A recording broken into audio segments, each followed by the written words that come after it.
À bord de Excellent Alain.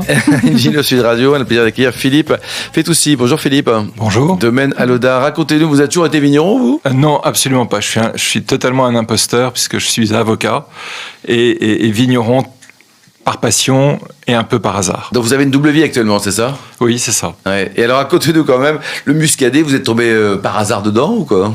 Non, ça c'est une démarche tout à fait réfléchie. Parce que c'est un terroir qui est sous-évalué, sous-exploité. Le foncier reste relativement abordable. C'est un cépage qui mérite beaucoup d'attention et qui est capable de donner des vins qui sont légers, qui mûrissent à 12 degrés, ce qui est assez exceptionnel aujourd'hui avec les degrés d'alcool qui augmentent, et qui correspondent, à mon sens, à une demande croissante. Le cépage, ça s'appelle le melon B. Ah, le melon très bien, Bourgogne. voilà, très bien. Alors, Le melon B, puisqu'on n'a plus le droit de l'appeler autrement. eh oui. Ah oui. Mais de toute façon, vous cherchez la vérité dans vos deux métiers, puisqu'on dit in vino veritas. Absolument. Et peut-être dans le muscadet encore plus.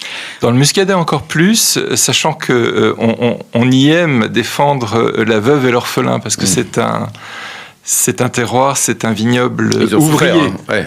Et donc vos vignes se trouvent où exactement ? Parce que le muscadet, c'est assez grand. C'est assez grand, oui. Le domaine s'étend sur l'arc oriental de l'appellation et sur les communes de Valette, Mousillon, Clisson et Gorges. Ah oui, ça c'est des Gorges coins. et Clisson. Vous êtes du coin ou pas ? Parce que... Pas du tout. Non, ce sont des très jolis terroirs. Hein, Ce sont de très beaux terroirs. Oui. Et comment vous avez Pas atterri assez là-bas ? connus.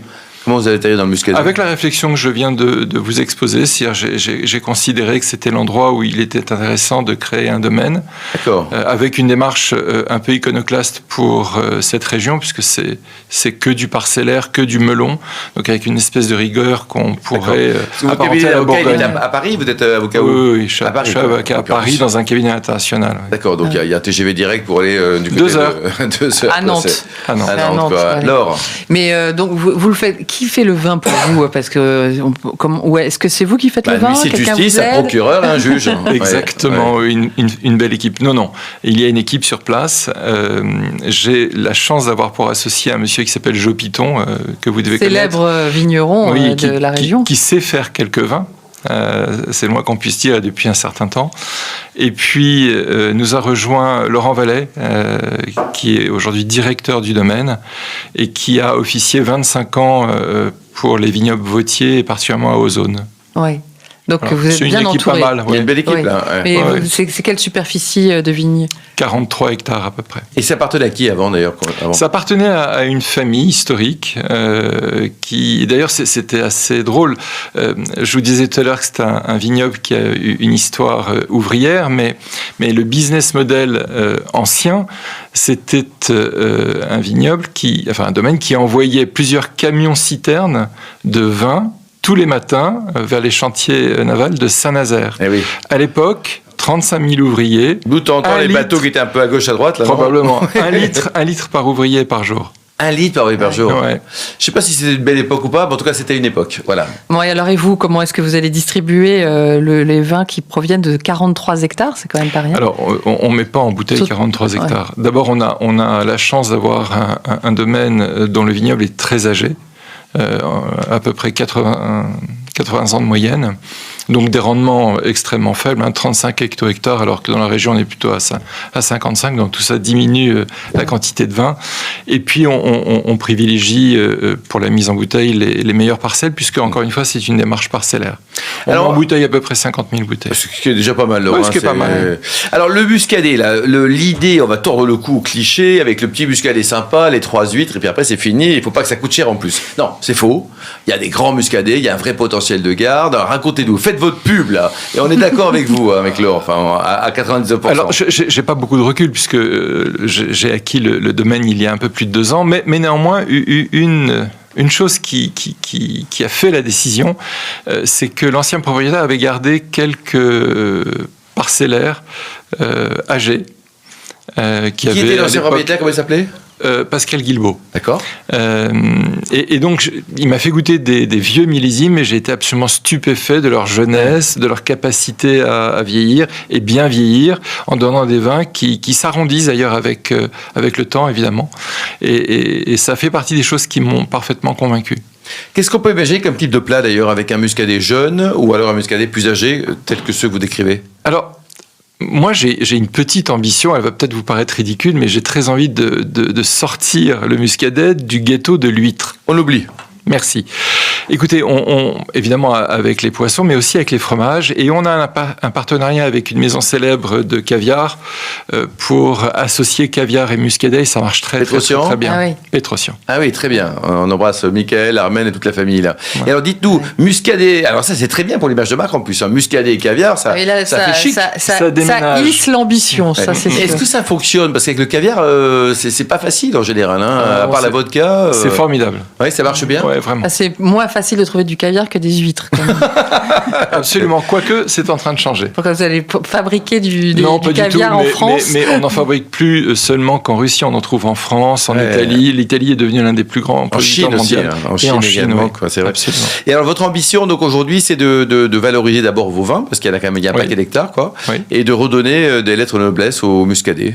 Oui, c'est ça. Enfin, vous évangélisez le muscadet. Le muscadet ne m'a pas attendu, évidemment. Et vous donc, avez on a une démarche extrêmement humble. Vous êtes en bio On est en conversion bio et biodynamie sur l'ensemble du domaine. Aujourd'hui, il y a une dizaine d'hectares en bio. Et comment vous êtes organisé d'un point de vue distribution? Vous avez des agents commerciaux on faites commence une caisse de 12 à votre client dès qu'il a pris 5 ans de réclusion criminelle à perpétuité. Hop. Non, ça marche pas, ça. Ah non, ça marche pas. Non. Ouais. Les paiements liquides sont interdits. Oui, vous saurez s'il y en avait en France. Oui. Et alors, donc, comment vous vendez? Eh bien, écoutez, on développe un réseau commercial à la force des bras, si j'ose dire. On rencontre, on fait goûter, on en parle. Et pour l'instant, ça démarre pas mal. Oui. Laure? Mais moi, j'adore l'idée de goûter du muscadet avec du caviar. Mais avec plaisir, quand vous voulez. Mais l'origine du nom, d'ailleurs, Aloda, Aloda, ça veut dire alouette en latin. D'accord. Et en fait, le domaine est traversé de romanité en réalité. Du nord au sud, nous avons une voie romaine qui était celle qui descendait de Bretagne jusqu'en Aquitaine. On a une fontaine qui s'appelle la fontaine Saint-Julien, dont on dit qu'elle a des vertus tout à fait extraordinaires. Et elle arrose évidemment le domaine. C'est ça? Presque. Bah, Laure n'a pas besoin, mais les autres peut-être. Non, mais décidément, effectivement, on peut considérer que nous avons des vins qui sont irrigués par une fontaine magique, donc c'est tout à fait formidable. Et du coup, le prix des vins est magique. Pétrosian. Oui, là, je commence à me dire. Ça reste tout à fait maîtrisé. Pour moi, il est important que les vins soient et restent accessibles au plus grand nombre, y compris pour les plus belles cuvées. On a une parcelle d'un peu moins d'un hectare dont les vignes ont 100 ans. Et même ces vins-là, sur cette parcelle, resteront tout à fait accessibles. Donc c'est de combien? Parce qu'on se méfie avec les avocats parisiens du côté accessible. Ça commence à moins de 15 € et ça finit à 35, 40. Entre 15 et 35 €, quoi. Et votre ambition, donc, c'est d'essayer de placer aussi ça dans les bons restaurants, je suppose, quoi. Ça a démarré. Oui, ça a démarré, quoi. Oui. Et l'ambition, donc, aujourd'hui, c'est de tout vendre en bouteille à un moment donné, et puis d'être riche, et puis de partir vivre à la bonne. Non. On continuera sur cette démarche. On est en train de travailler aussi pour transformer le domaine et remplacer des parcelles que l'on considère moins satisfaisantes par des parcelles de meilleure qualité. On va essayer d'aller le plus loin possible dans la qualité. Exactement. Et alors, la température de service aussi du muscadet, parce que parfois, il est un petit peu frais, votre muscadet. Hein? Pas trop frais. Ouais, c'est-à-dire, c'est combien, à peu près? Comme un chardonnay.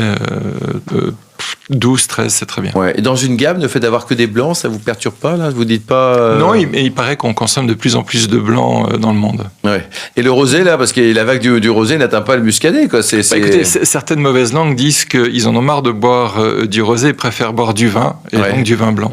Bon, et la crise du vin, on en parle beaucoup en ce moment. Est-ce que vous sentez la difficulté, ou alors vous arrivez à surnager, même si c'est pas votre métier Nous, on est une start-up. Alors, évidemment, on aborde des marchés qu'on connaît pas, et chaque bouteille vendue chaque jour est une victoire. Donc, pour l'instant, on ressent pas cette difficulté, ou en tout cas, on l'ignore. Ouais.